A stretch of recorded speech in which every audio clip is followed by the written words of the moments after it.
We are up to Rambam Hilchos Yesodei Hatorah, Perek Ches, the 8th chapter, Halacha Aleph.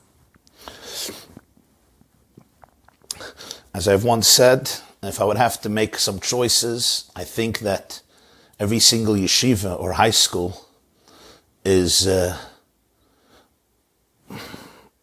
would benefit tremendously from learning these chapters in Rambam.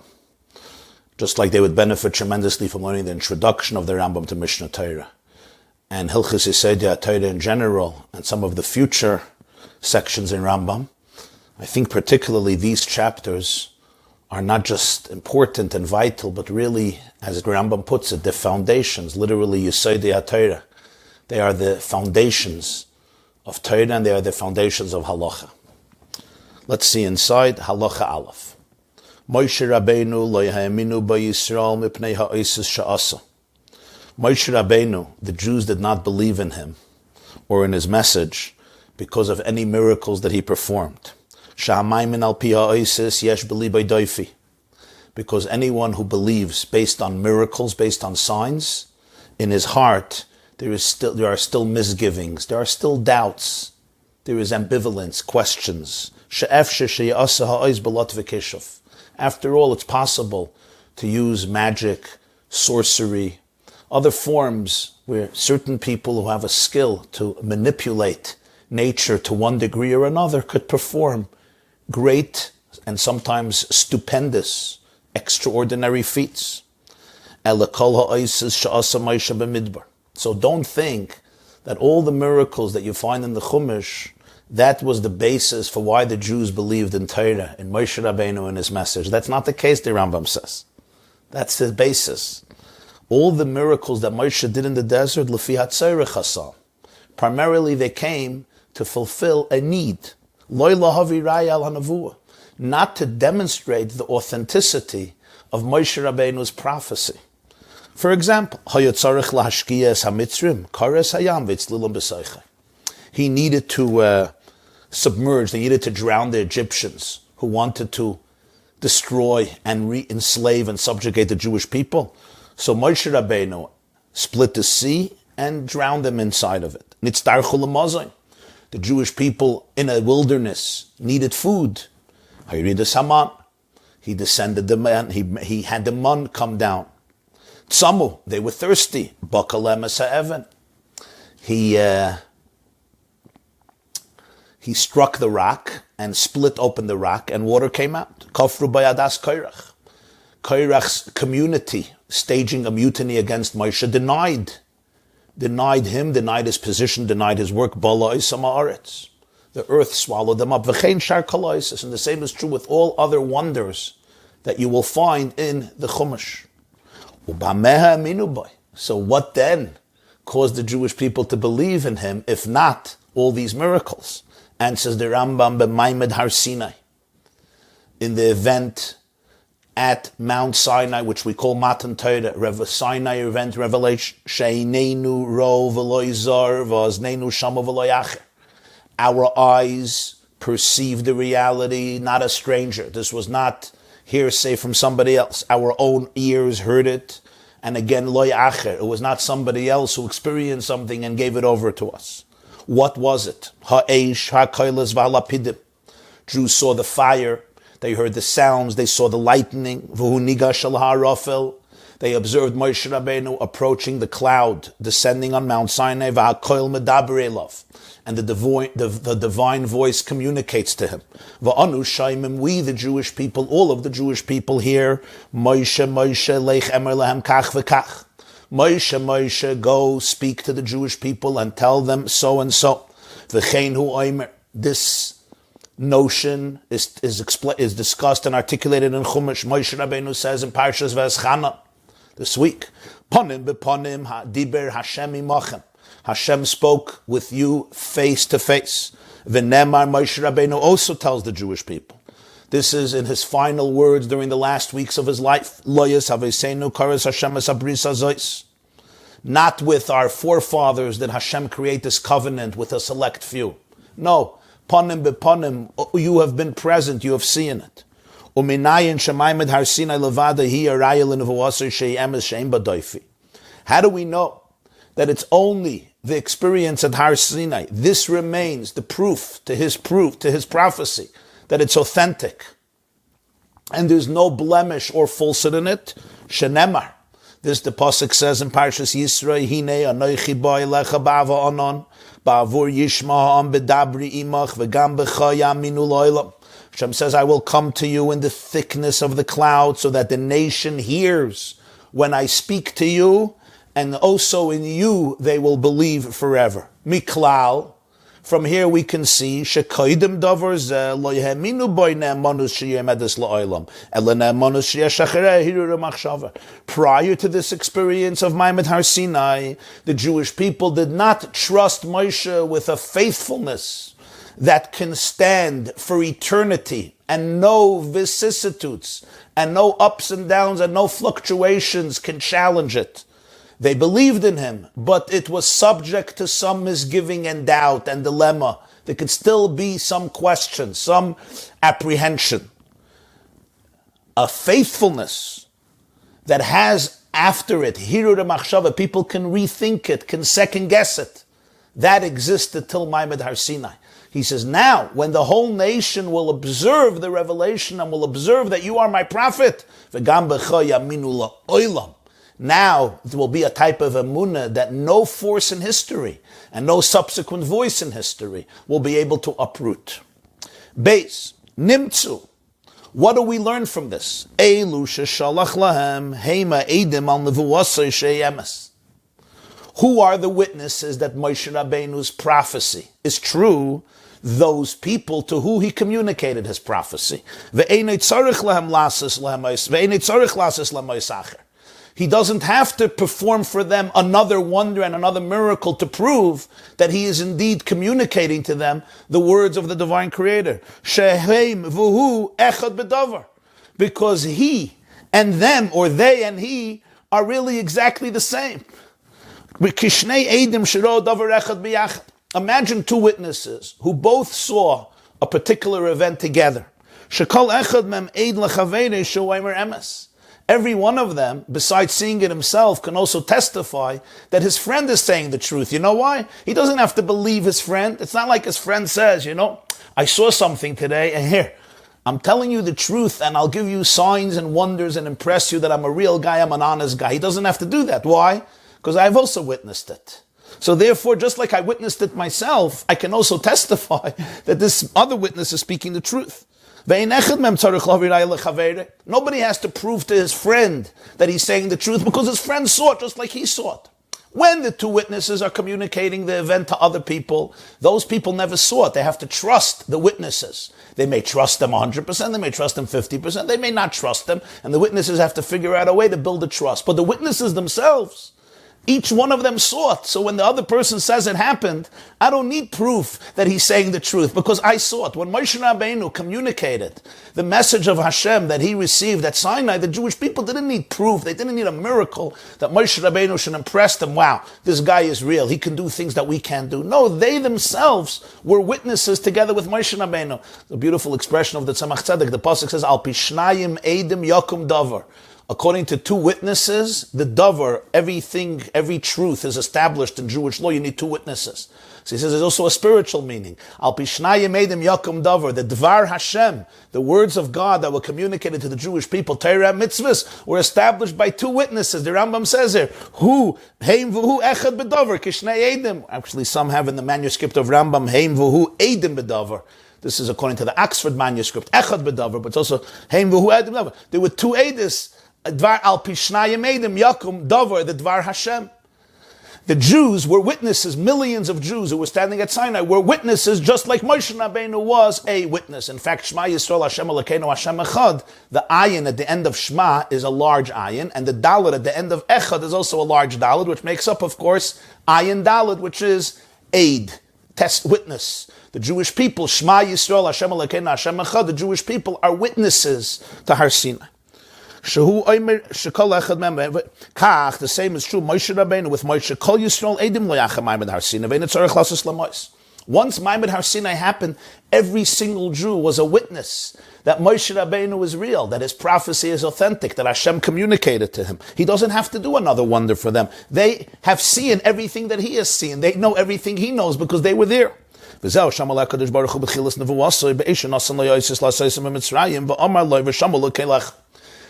back all the way to the beginning, when Moshe saw the vision at the burning bush in Midian, and Hashem appointed him to become the leader of the Jewish people. So he tells him in the beginning of his prophecy, right in the beginning, he gave him different miracles to do in Egypt.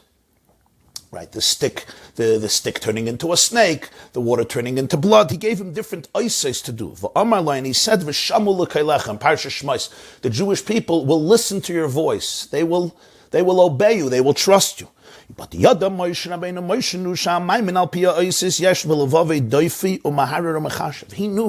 that miracles don't cut it. The real, truthful and authentic person, even if there are miracles, but his faith is based on the miracles, his heart still is apprehensive. His heart is still in doubt. There is still ambivalence. He thinks, maybe this fellow is manipulating nature. I cannot be sure that the message is absolutely 100% honest. Therefore, he didn't want to go. He says, the Jewish people won't believe me. Moshe Rabbeinu feels that miracles just don't cut it. Yes, they're powerful, they're impressive, it can startle you and overwhelm you and shock you. But to say that this is emes, it's true, I don't know. Maybe there's some science that you're aware of that I don't know, I'm not aware of. Maybe you have some skill in manipulating nature. Maybe you have some secrets. I don't know. I can't say for sure. There's still a doifit, there's still a doubt. And then Yiddishkeit would not be Yiddishkeit.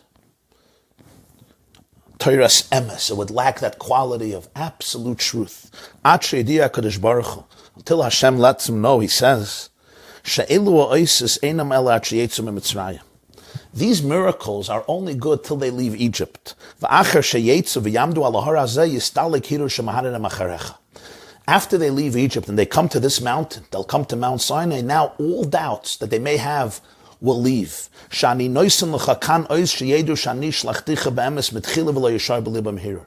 it's here at the mountain, I'm going to give you a sign which will make them aware that I have truthfully sent you, and their heart will be cleansed from any doubt. This is what Moshe Rabbeinu, this is what the Torah says. Hashem says, this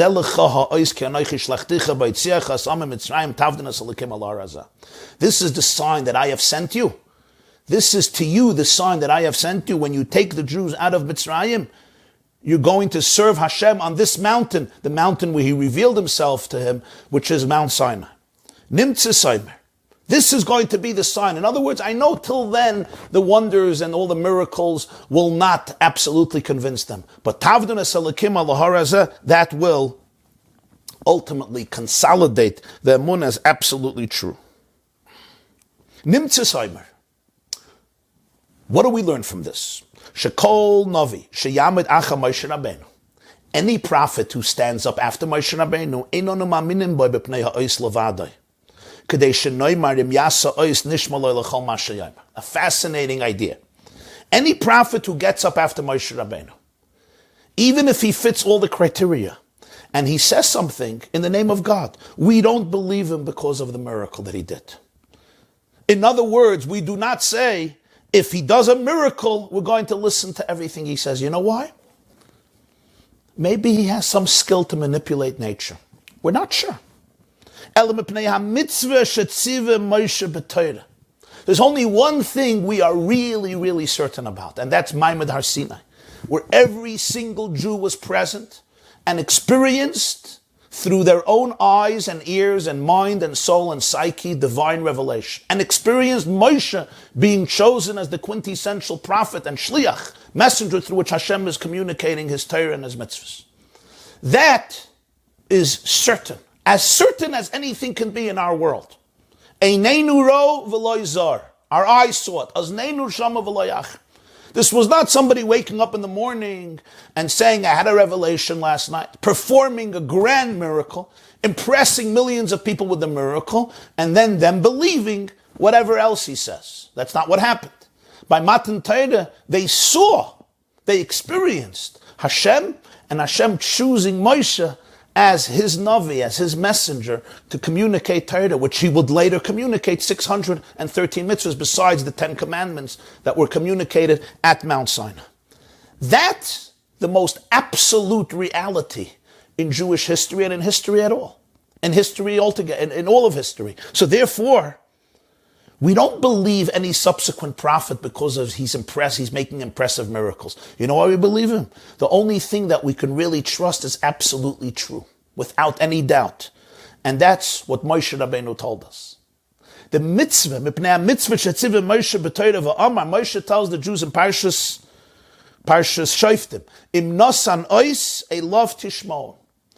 If a Navi makes a miracle, a love tishmon, you should listen to him.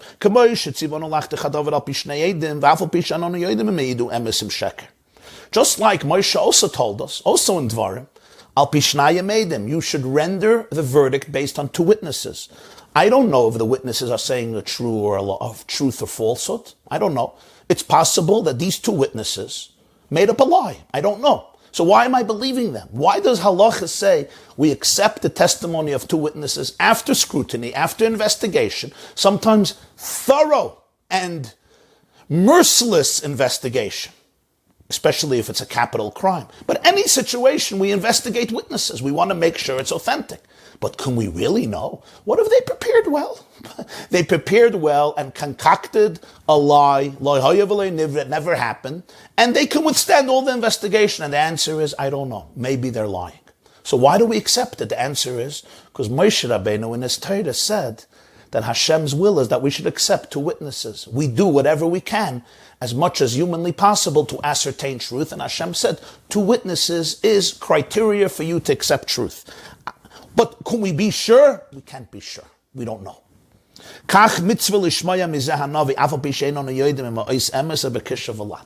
The same Moshe Rabbeinu gave us a mitzvah that if a prophet fits all the criteria that Torah says about a prophet, which the Rambam discussed earlier in chapter 7, and we'll still get back to it, and this Navi does a miracle after all the criteria that the Navi has to have, so Moshe Rabbeinu, when the Torah says, listen to him, and that Moshe Rabbeinu is true, that we know for sure. We all saw it. And Hashem said to Moshe every mitzvah that's communicated in the Torah, and he says, a love tishmon, you listen.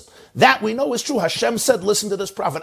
You could say the prophet is a sorcerer, he's a great magician. You're right, I don't know for sure.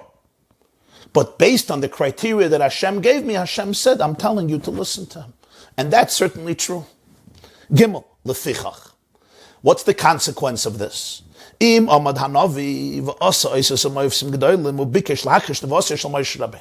have to say, it's in this halacha. If you really get this chapter, you'll understand some of the fundamental aspects of how Jewish history developed, of how the immune system of Yiddishkeit remains intact from Moshe Rabbeinu till today.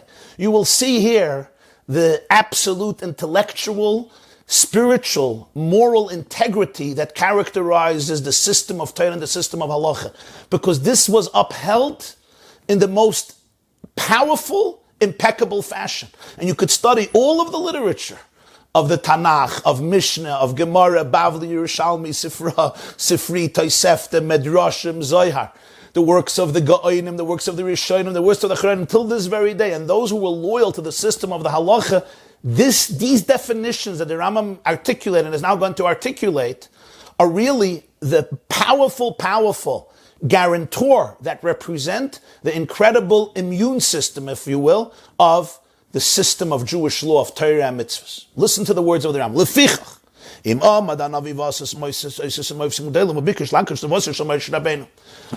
Navi, a prophet, stands up and he performs extraordinary miracles. As the Gemara says in Sanhedrin, I think Taf Tzaddik, he stops the sun in the middle of the day. He says, no sunset today.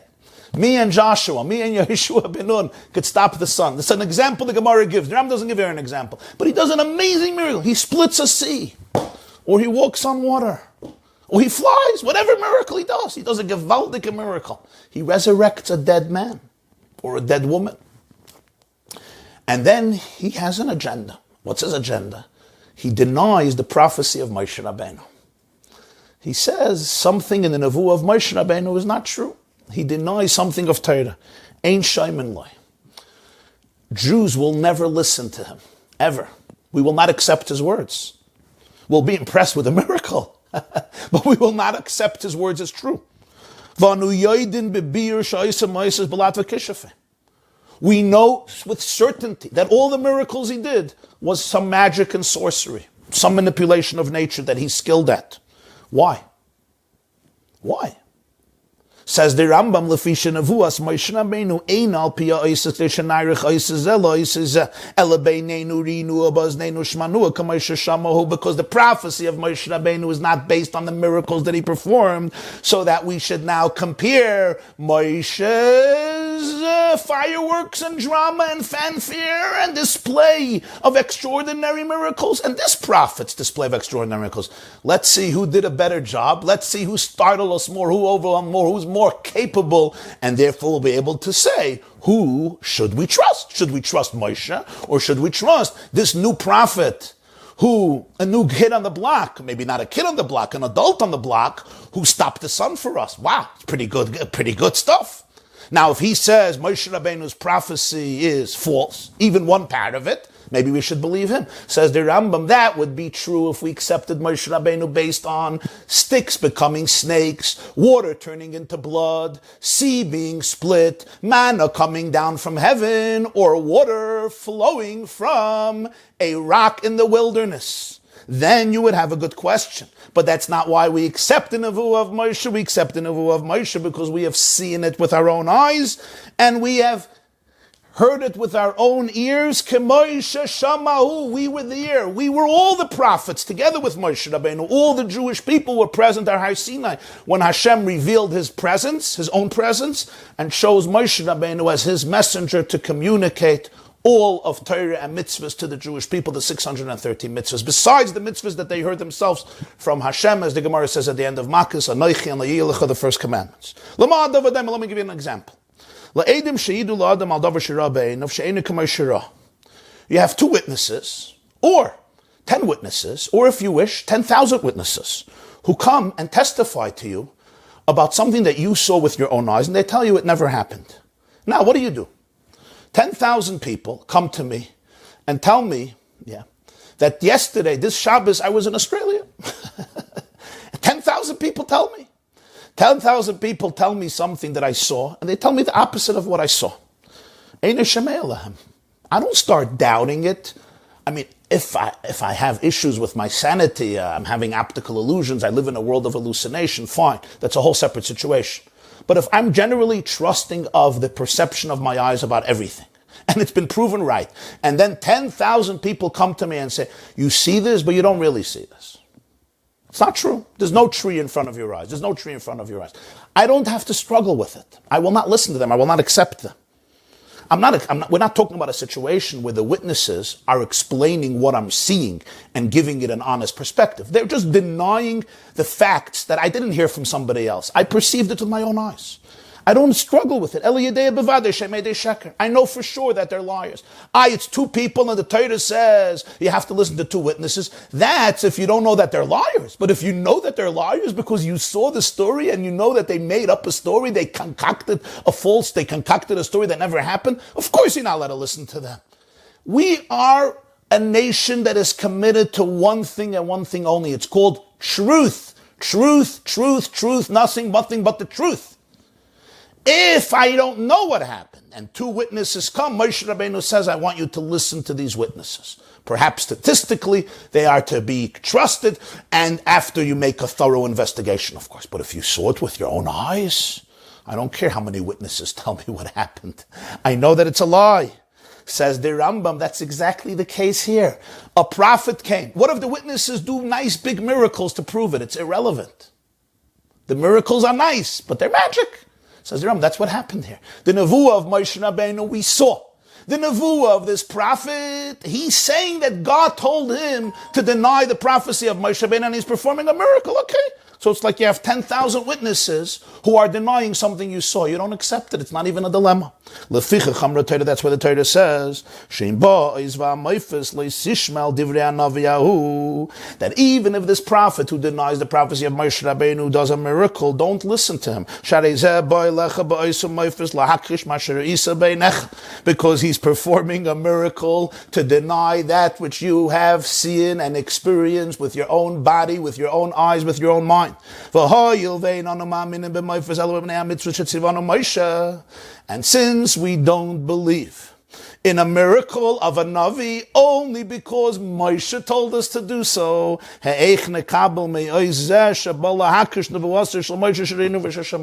how then are we going to embrace this person's prophecy based on his miracle when his very message is coming to deny the prophecy of Moshe, which we saw and we heard?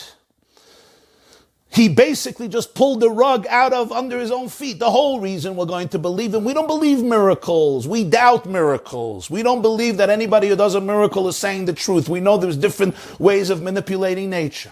There's a reason we believe a Navi who does a miracle. Why? Moshe Rabbeinu communicated in the name of Hashem a love tishmon. It's one of Hashem's mitzvahs. That we don't doubt. That Hashem, the creator of the world, wants me to listen to this Navi. The moment the Navi says that I'm here to deny the Nevuah of Moshe Rabbeinu, it never happened, now he's doing a miracle. Okay, your miracle, cannot contradict and undermine the truth of Moshe Rabbeinu that I experienced with my own eyes and my own ears. Which, of course, will now bring you to the question, what happens if this new prophet doesn't say Moshe Rabbeinu was a liar? He doesn't say Moshe Rabbeinu made up Judaism. He doesn't say Sinai never happened. He doesn't say any of that.